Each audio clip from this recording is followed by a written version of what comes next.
Good evening, everybody. It is Charlie, and welcome back to the Chatting Leeds YouTube channel. And it is time for the last say on Oxford 0, Leeds United 1. Just before we get into it, as always, please make sure that you are smashing that like button. It really does help get the content out there to more people. Please subscribe to the channel if you are brand new and hit the notification bell, of course, so that you're aware of when content is out.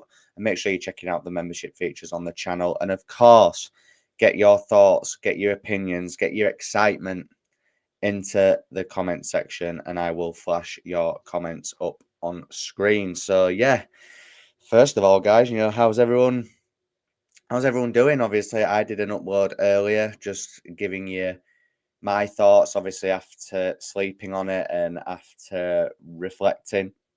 So if you haven't already, go and check out the upload from earlier on this afternoon. But I just thought I'd jump on and do this live stream just to get all your guys' thoughts and opinions really on what has been a very good Easter weekend for Leeds United so far. Obviously, as we got the job done against Oxford United last night at the Kassam Stadium, a very odd-looking stadium. Obviously, not a stand at one end of the goals, and obviously there was a few Leeds fans that had made the drive down, parked up, and just sat on top of their vehicles and watched the game. Which, if you haven't got a ticket, fair play to you. I mean, if I didn't have a ticket, I personally wouldn't have gone all that way. But that is true dedication, I suppose. And I'm sure that everybody, not only the people in the car park, but everybody in the away end, I'm sure, had a very, very good evening in Oxford last night. And yeah, look, I had a great night last night as well, just watching it and, just getting excited about what could potentially happen on Monday as well. So yeah, like I say, guys, if you are in the building, please make sure that you're liking. Please make sure that you are putting comments into the chat, as it just helps get it out there to more people. Subscribe if you are brand new as well. So we'll talk about the game first, and then we'll get into all the excitement of what could happen on Monday a little bit towards the end. But the game itself, obviously, we'll start off with a lineup as we always do. Unchanged from Preston. I think we all expected that, to be fair. Dan James came back into the squad on the bench, which obviously shows that he's not, or he, at least last night anyway, he wasn't 100% match fit, of course, after having that hamstring injury against Middlesbrough, which kept him out of Preston completely. But it was still good to have him back part of the matchday squad. At least you were thinking, well, if we need him in the second half, last 15 to 20 minutes, you can come on, inject that bit of pace down that right-hand side to really tire out that defence. So I've seen Onto started on the right with Brendan Aronson in the middle and Solomon on the left with Joe Perot up top. Gruev and Tanaka in the double pivot, which we knew just wasn't going to change. And the back four, of course, with Pascal Struijk out until the end of the season. We obviously saw a back four of Bogle, Rodon, Ampadu and Firpo with Super Caldalo in goal. And yeah, I saw the lineup. I wasn't surprised, if in all honesty. I looked at the bench and I thought we have got decent options on there, the likes of Ramazani, even though we just know he's never going to come on again for Leeds United, probably. Obviously, Isaac Schmidt, Pat Bamford, Mateo Joseph. You've got Gilavogi and Byron for a bit of experience. You had Wobber on there as well. So, there were options for Leeds United in that game. But yeah, like I say, we came out of the blocks. I thought we started off okay, even though the first half I thought was quite scrappy in large spells. There was, there was periods of the first half, especially where the ball was just in the air quite a lot, so it was hard to kind of get the ball on the ground and do our thing. But I thought once we got a foothold in the game, once we started getting the ball on the deck and just passing it about in the patterns that we like to usually do, it was obviously a little bit better from Leeds United from that point. Like I say, Oxford, we knew what they were going to bring. We knew that they were going to try and make it physical. They were going to play plenty of long balls to try and put our defence and goalkeeper off. They just didn't seem to work. Preston kind of tried it a little bit at the start of that game, and then they stopped doing it because obviously Darlow is actually a proper goalkeeper, unlike what was between the sticks before. Oxford again tried to do it a little bit, but when they realised that they were just not going to get any change out of Carl Darlow, they kind of eased off and took different approaches, which again didn't work. Hey up, Arcade. Do we know if Solomon is okay? Giving a limped off, just wondering who comes in if he's not ready for Monday. Happy birthday, by the way, pal. I've already messaged you, but happy birthday once again.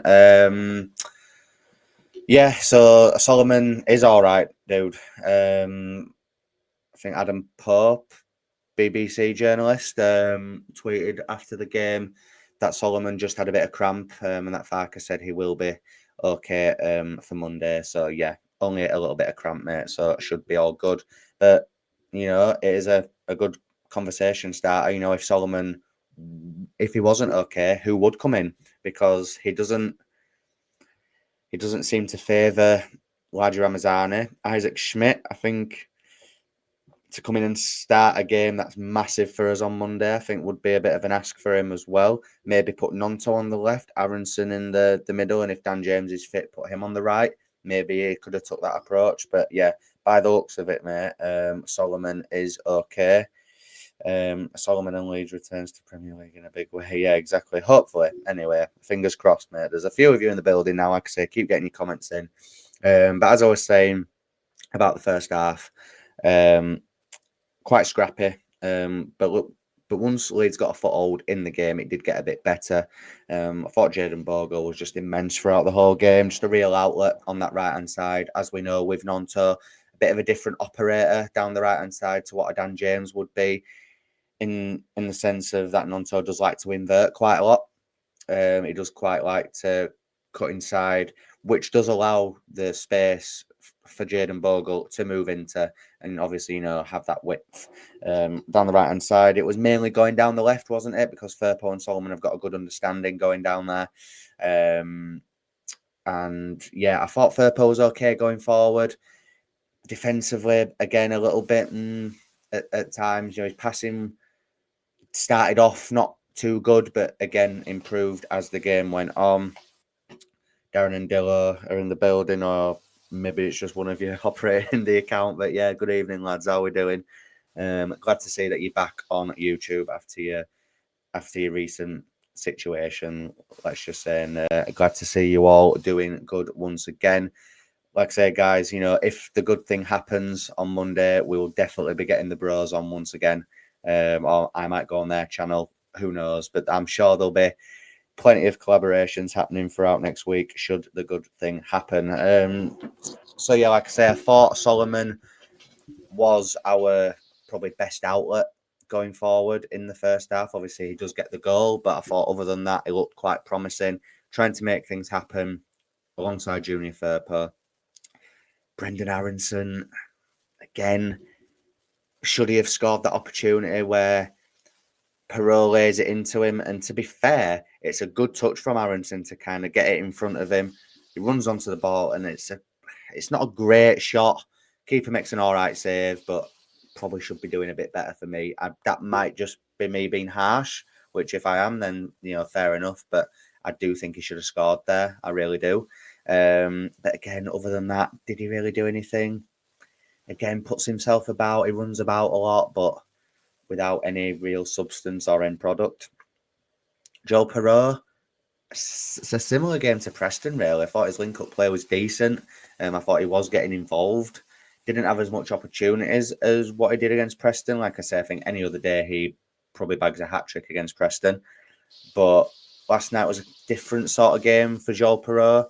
A game where he couldn't really get in the game as much as what he would have liked.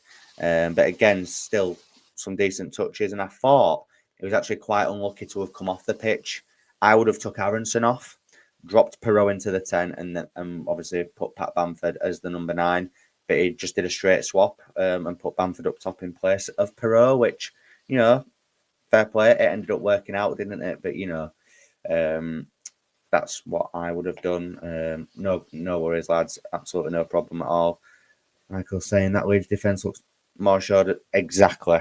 And if only, Michael, he would have took him out after Sunderland, even after Hull. we would be promoted now. That game last night could have been the one that promoted us if it wasn't for Farke being a bit stubborn when it comes to Illan Meslier. And look, you've got to give Farke his flowers at the minute. You know, the stuff that he's doing with the team is very good. But that's been his biggest downfall this season, and he's very lucky that we're literally on the verge of promotion, because, you know, if Sheffield United hadn't have had that wobble, we would probably be heading into the playoffs right now, and that would have been many people's biggest gripe with Daniel Farke. You know, Carl Darlow, again, nearly got caught out when he had the ball at his feet when the Oxford player obviously tackled him and it went out for a Leeds goal kick. But other than that, I thought it was sound. Good save in the first half. Caught balls, which again sounds so... It sounds a bit patronising, to be fair, doesn't it? But it is the case that we have, you know, other teams take it for granted. You know, if you're another fan watching this and your keeper can catch balls and make saves, it sounds so basic, but we've not had that for a good few years. Never mind just this season. We've not had that for a while. And, you know, even if it isn't Monday, you know, I think Leeds will get this over the line this season. So, you know, when we're preparing for the Premier League, goalkeeper has to be one of the main transfer targets in the summer. To be fair, it doesn't matter what league we're in. You know, goalkeeper has got to be one of our main, you know, and I would keep Carl Darlow as a backup to a new signing. You know, if we brought in a new good keeper, let's say Kelleher from Liverpool, you know, he's being linked. Let's say if we bring him in, which I definitely would do, by the way, what a keeper that'd be. I would still keep Darlow in reserve, because Darlow has shown in these appearances that when called upon, he can come in and do a job. You know, we'd seen Carl Darlow a few times in the cup when he was rusty and he wasn't good, and everyone kind of judged him from that. Maybe myself included, to be fair. But, you know, I've been pleasantly surprised with how well Darlow has done. I must admit, even though I wanted Darlow to come in, I was a little bit apprehensive. I was thinking, you know, please don't let this be a bad decision. But it hasn't been. Carl Darlow has done amazingly since he has come in. Like I was saying, I think the reason why Farke plays Aronson is that he does the midfield pressing better than anyone who... Yeah, and again, you're absolutely spot on. You're absolutely spot on. I think we all know that that's the reason why he plays, because he just admires his pressing, which, you know, I could go on Ellen Road and just press the hell out of defences. It doesn't mean I'm a good number 10. Don't get me wrong, Brendan's numbers are decent as in like a generalisation of his season, but, you know, it just doesn't pass the eye test for me. There are games when I'm at Ellen Road where I don't know he's on the pitch until he'll just randomly pop up with a ball, and I think, oh God, he's on. You know, you don't want that from a number 10. You just don't. In fairness to Darlow, he's doing the basics well, nothing outstanding, but is exactly. But this is the thing, Michael. We wasn't, and I'm not saying that that this is the point you're making here, by the way, because I'm not, but we weren't asking for anything special or outstanding, were we? We just wanted a goalkeeper that could catch the effing ball. That's it. Catch the ball, decent with your feet, and can make saves. Do I think Carl Darlow is, you know, unbeatable? Absolutely not. Luton Town scored against him. Preston scored against him. But as you've said, mate, and you bang on, the defence and the team in general, I think, has kind of benefited from Illan Meslier being dropped. It isn't just the defence. And, you know, would we be in this, even if Sheffield United still had their wobble, would Leeds United still be in this position if we had Illan Meslier in goal? I would say no. The Bergzorg opportunity against Middlesbrough, that Darlow makes a very good save for. If that's Illan Meslier, it goes straight through him. Absolutely. The Preston goal, I think, still goes in. I think Preston may have put the ball on Meslier a lot more than they did with Darlow, and I think they could have maybe troubled him. Oxford last night, again, if Mellier's in goal, they probably try and pepper him a bit more. So you just don't know, do you? But Carl Darlow, as you've said, mate, very, very assured. But let's get back to the game. Let's get back to the goal, because we've not discussed the goal from Manal Solomon.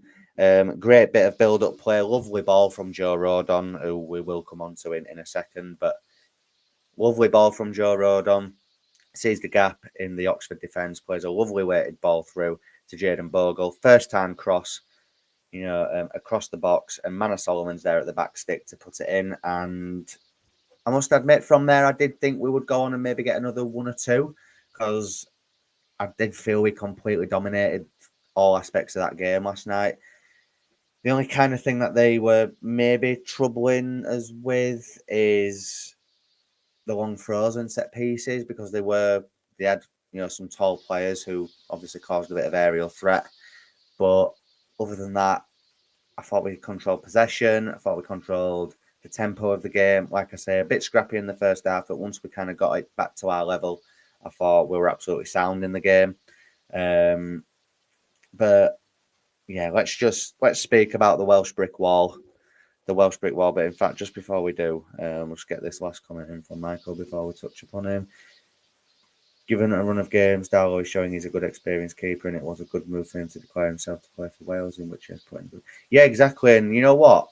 Prior to him coming in as well, obviously it was just after the international break, wasn't it, where he'd played 2 games for Wales. So he was actually coming into the team having played minutes.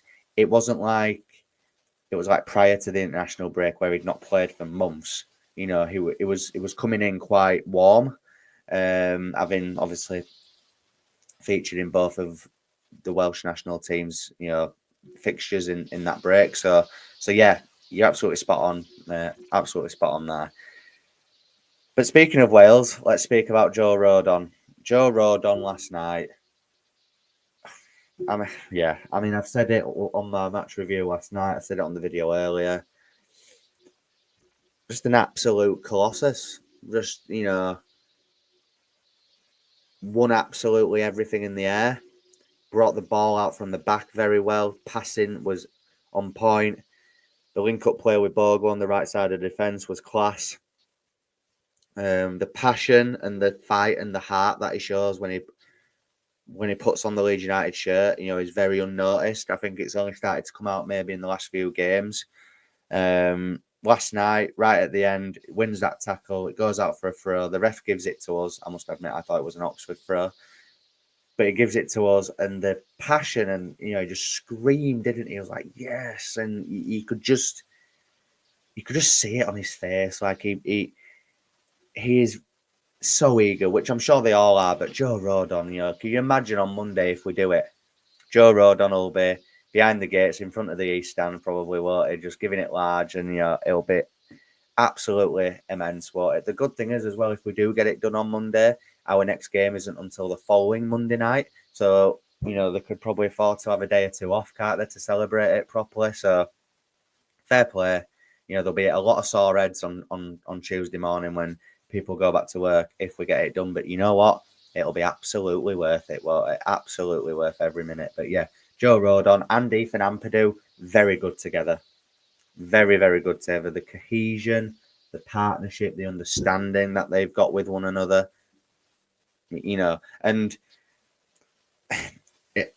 this isn't even me bad-mouthing Pascal. Pascal Struijk has been amazing for Leeds when he's featured this season. He really has. He's a very, very good defender. And, should we get this over the line, which I think we will, he can be an asset to us in the Premier League, I think. I really do. But I've got to be honest with how I'm feeling, guys. I think Rodon and Ampadu is the better partnership. Rodon and Struijk work well together, but Rodon and Ampadu have just got that 5% more. And I can't put my finger on what it is, but you can just tell, is it because they're familiar with each other for playing for Wales together? I don't know. But they've just got that understanding, and especially, as Michael's touched upon in the chat, Carl Darlow behind, it's just that unit at the back, it's just a lot more stronger, it's a lot more assured, and that is what we want, isn't it? That is definitely what we want. So, given Darlow's performances for Wales has caught back size, given he plays behind Rodon and Ampadu, even facts of the 2 back-to-back international games he played for Wales meant, yeah, exactly, 100%. Joe Rodon, man of the match last night, sweeping up behind whenever Oxford tried to get through and keeping his Leeds players around him on their toes. Yep, exactly. Partnership is better than that of Pascal Quinn. Yeah, I agree, mate. There is a lot of people that don't agree, and again, football's a matter of opinions. It's subjective, and I actually understand where people are coming from when they say about Rodon and Strauch, but that's just my opinion. I think Ampadu and Rodon is just such a better partnership. But obviously, not really much to discuss in the second half, really. It was a lot of, obviously, Oxford towards the end, sort of last 5-10 minutes, trying to put the pressure on, but we really did keep them at bay. Like you say, Joe Rodon, barking orders at the back, just being an absolute brick wall, just not letting anything get past. And yeah, a really good performance last night. And, you know, it now means, doesn't it, as we've probably alluded to a little bit already, Monday afternoon, stroke evening, it's on, isn't it?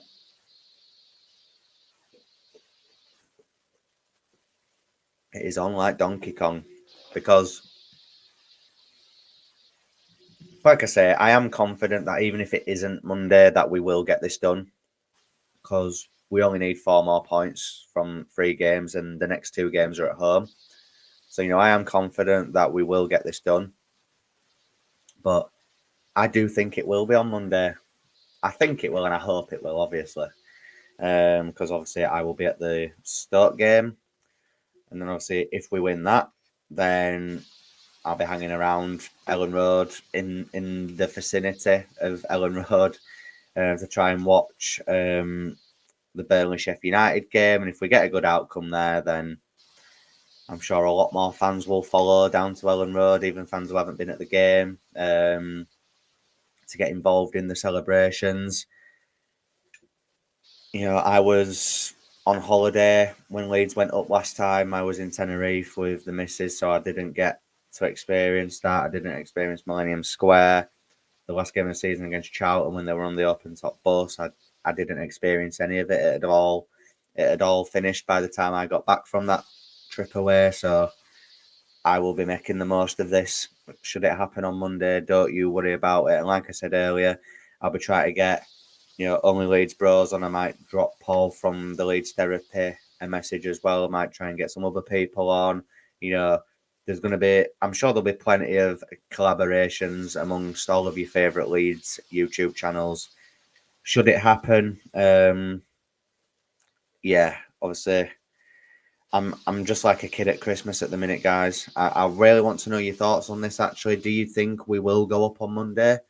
Do you think it'll happen then? Do you think we will beat Stoke? And do you think that Burnley will avoid defeat against Sheffield United? I think regardless of what we do, I cannot see Sheffield United going to Turf Moor and winning. It'll either be a 0-0 draw or Burnley will just nick it. And how hilarious would it be to see Chris Wilder's face as he watches Burnley celebrate being promoted in front of him? Yeah, that'll be very, very amusing, wouldn't it? Pascal area strength over Ampadu and Road is his aerial strength, scoring important goals, etc. Yeah, exactly, 100%. BMG's in the building. Charlie, I love your content and agree with what you say about Melier. However, I think you are a little excessive with the insults. Criticising him, sure, it takes away from the point you're making. Right, fair enough. I mean, I'm not trying to deliberately insult Illan Melier. I'm sure he's a great human being.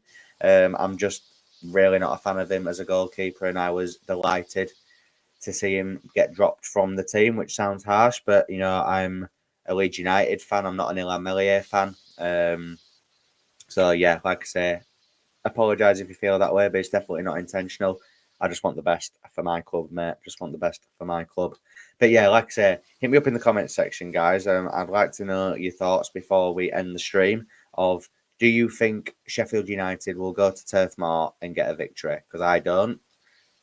And then a follow-up question, will Leeds United get promoted on Monday? Will it be confirmed? Will we be able to have a party at Ellen Road? Will we be able to have a party at Ellen Road on Monday?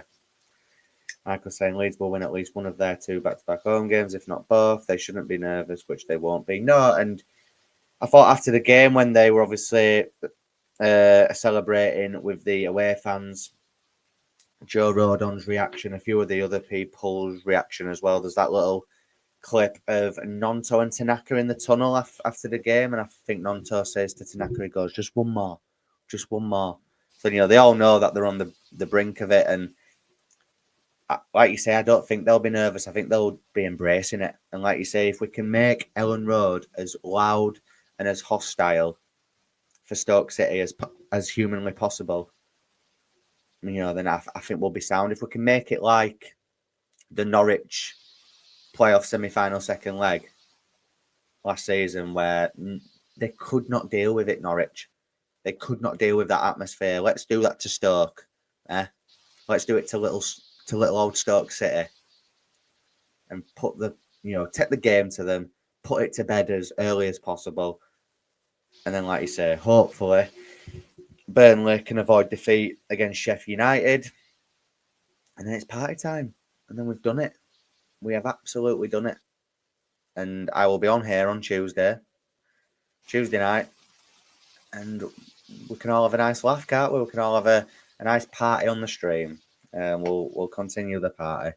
BMG saying, completely agree with the point. Mez had to be dropped and the decision has been vindicated. Mez, a better shot stopper, but Darlow doesn't give goals. Yeah, kind of disagree about Melia being a good shot stopper, mate, because there's a lot of shots that have gone straight through him over the years. But again, if that is your opinion, then that's absolutely fine. Julie's in the comments. I'm confident we're going to do it. I just hope it's more than 1-0. I honestly don't see Burnley losing at home. I see that one being a draw. Yeah, exactly, Julie. And you know what? I do think Leeds will get it done on Monday. I must admit.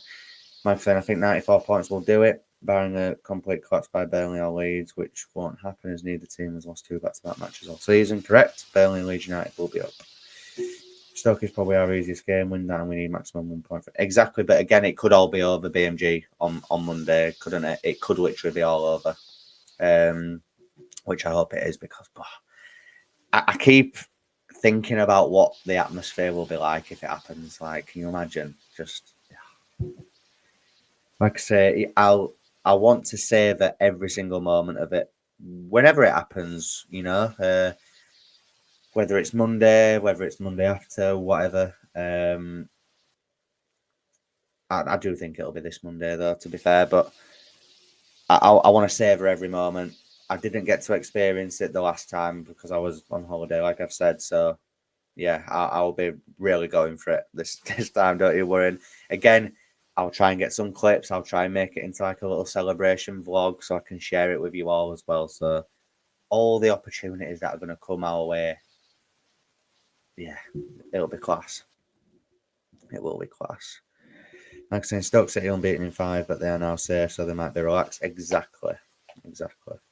Also, it's unlikely that Sheffield United they're not beating Burnley. I'm sorry, they're not. And again, that could come back to bite me on the backside. But like I always say, there's nothing I say on here that has any bearing on anything that happens. But I can't see. I don't think Burnley have lost at Turf Moor all season.